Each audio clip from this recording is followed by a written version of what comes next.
All my life, I've been interested in meeting and learning and reading about these people. So few do so well. Why is it? Well, the number one reason, from a business point of view, is that these people aim for the second gap in business. I won't take too long with this, but this is the kind of stuff that I go over at conferences. There are two gaps in business. First gap is for product or the service that you sell, plus the service that goes with what it is that you sell. Believe me, in every single market, with no exceptions whatsoever, this gap is full to capacity. If you have a product or a service, there's a very good chance, very high chance, that just about everybody else will have it too.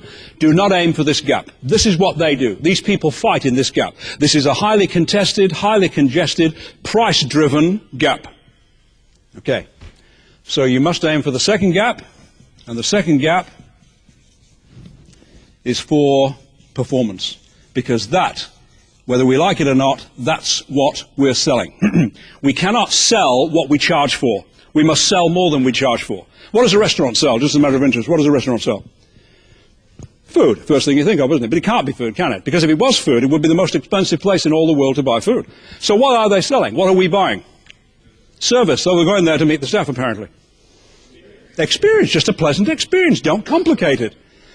With the family, with friends, with business associates, what we buy, what they sell, is a pleasant experience. Yes or no? Very simple, isn't it? What do we get charged for on the way out? Food and drink. Therefore, it is imperative that every business and every business person understands you must sell more than you charge for. Otherwise, there's no value gap. Some businesses have no value gap. What does a bookstore sell? Books. What do they charge for? Books. No value gap. That's why people increasingly are buying books, DVDs, CDs on the internet. It's a piece of cake. And inexplicably, the service is better on the internet than it is in a bookstore. One of those things. The second gap is for performance. And this gap is absolutely wide open. Very few suppliers have the courage to get into this area. Remember the saying from history, fortune favors the brave. You've got to be good at this. You've got to be good at supplying product and service, but that cannot differentiate you. What differentiates you is that you go out of your way to sell performance. Bit by bit, day by day, month by month, you keep on contributing. That's the only reason Schwarzkopf achieved market leadership. We were up against giants. You've heard of L'Oreal and Weller, fabulous companies. Number one, number two in the world.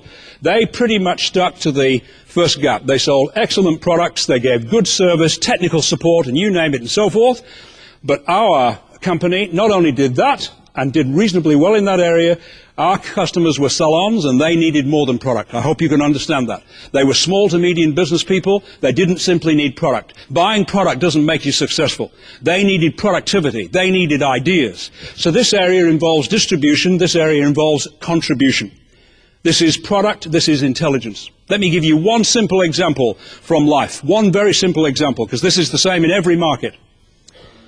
Take the product, an important product called superannuation. How many people in New Zealand have superannuation? Approximately, I don't know. Anybody know? In Australia, by the way, it's everyone. You know why? It's compulsory. But maybe it's less here. But a reasonable number of people have got it? Yes? How many people have enough? How many people have enough? What is this, a staring contest? If it is, I won, by the way. Now, in Australia, give you an example, superannuation is compulsory. Every Australian worker has superannuation. Everybody's got it. So if you were selling superannuation, you wouldn't go to market and say, oh, hi, we sell superannuation, can we have a talk? They say, no, thank you, got it. Second question, how many Australians have a sufficient amount of superannuation? Less than 8%. It's awful. So you've got two problems. Number one is the prevailing incumbent supplier is happy they've got the business and they do not go looking into this area, and many of them don't know how to do it. And the second factor is the customer himself, herself, they do not know how to analyze the situation with your product. They do not know how to get a better result with your product or service. And by the way, if they did, there'd be no need for you. You ever thought about that? If they knew how to get a better result with your product or service, there'd never be any need for you. Customers do not know how to analyze their situations. We're not analytical by nature.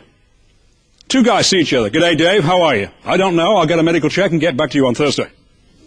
We never do things like that. What do we do? G'day, Dave. How are you? I'm fine, thank you. Next day, Dave drops dead. Then you say, not only is he dead, he's a liar. What do you mean? Well, I asked him yesterday and he said he was okay and now he's dead. So I'm glad he's dead. How often have you said to a couple, how about dinner Saturday night, just the four of us, and they said, sorry, can't, we're doing a complete analysis of all of our home insurances. They are not. Hence the reason so many people are underinsured. So, these people here, they are not good in this area, but they're getting better because they have to be good at this, but they must be getting better at this.